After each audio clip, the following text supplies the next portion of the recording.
What's going on, everyone? Welcome back to the channel. My name is Steve Natto, and we're back here this weekend with the next big Jordan release. We have the Air Jordan 9 Dark Charcoal University Gold. It just dropped this morning on January 30th for a retail price of $190. Just got back from Foot Locker, picking it up from my Foot Locker reservation.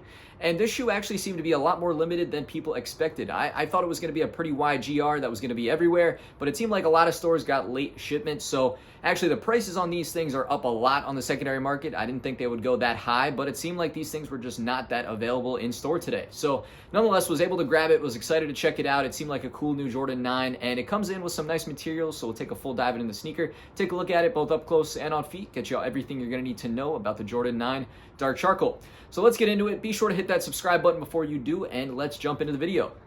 So here we are getting into the sneaker. This is the Air Jordan 9 Dark Charcoal and University Gold. If we take a look at the box first, you can see it's just your classic black and gray Jordan Retro box. On the size tag itself, the actual colors are just black and University Gold. Comes in for that retail of $190. On the secondary market, if you were looking to grab this, it is sitting around $260, $270 at the moment, but it seemed like a lot of stores got late shipments, so I'm sure the price will fluctuate a little bit there.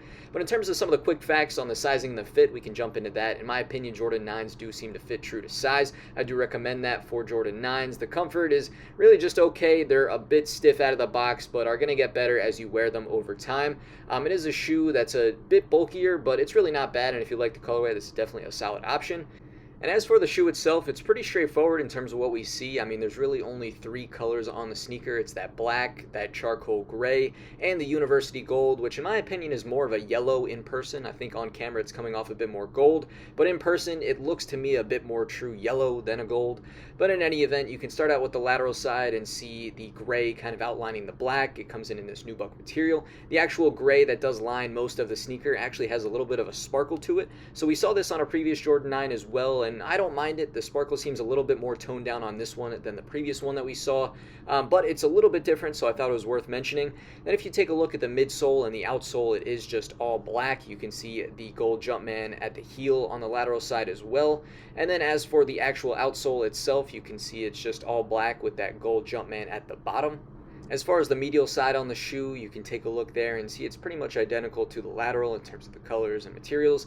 I'll show you a close-up of the toe box to get a feel for what the material actually is on the sneaker. Then you can run all the way up from the toe box up to the tongue. You can see those black laces and then the Air Jordan written on top of the tongue in that gold color. These are the only laces that are included in the black here. They are sort of a rope lace that is typical of the Air Jordan 9. And then you can check out some of the gold piping around the heel going inside the sneaker and leading to the back heel. On the back heel, definitely one of my favorite parts on the shoe. It really pops. You have the Jumpman logo as the circle right above and connecting to the heel tab. You have the 23 on the bottom in gold, stitched out in black near the heel. Looks really clean from both shoes, and then the rest of the gold, like I mentioned, does wrap around to the ankle going inside the shoe. Inside the shoe and behind the tongue, you can see it's all black. We can check out the size tag there for the numbers and information. And then for the rest of the inside, you can see it's all gold. You have that gold insole with the black Jumpman printed on top as well. And now the shoe feels like it has a pretty decent quality to it. I won't say it's anything really crazy in terms of how good it is, and it's certainly not bad either. I feel like it's very middle of the road. In terms of the colorway, I kind of feel a similar way where it feels a bit middle of the road. I'm not in love with it. I definitely don't hate it. It's just not something that's the most exciting, but it definitely looks clean on feet, and I think if you're a fan of it, or even maybe a Steelers fan, you know, it's going to have that right colorway for you.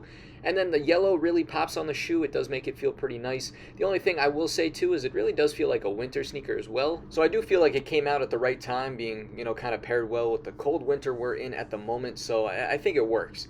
And you know, as far as value goes, I was happy to pick these up for retail. That $190 is standard for Jordan Retros. Where prices are currently, you know, I'm definitely not in love with. I think I would have been fine missing out on this shoe if I wasn't able to pick it up for retail. I don't think that price is really great in my opinion. I hope it comes down a bit, but if you are a fan of the shoe, the Jordan 9 is not a bad model at all, and it's a really good looking colorway, especially if you're a big fan of it. So I think all of that is going to lead me to my final rating and opinion on a scale out of 10 here. For me, this feels like a solid 8 out of 10. There's really not much wrong with it. It's just kind of love it or hate it depending on if you like the colorway or not, and it feeling a bit more like a winter sneaker. So what do you guys think? What would you give this shoe on a scale from 1 to 10? But I want to thank you guys for stopping by the video today. Be sure to hit that subscribe button to keep it locked here for all of my future videos, reviews, pickups. I'm here almost every single day, and I'll catch you guys again real soon on the next video.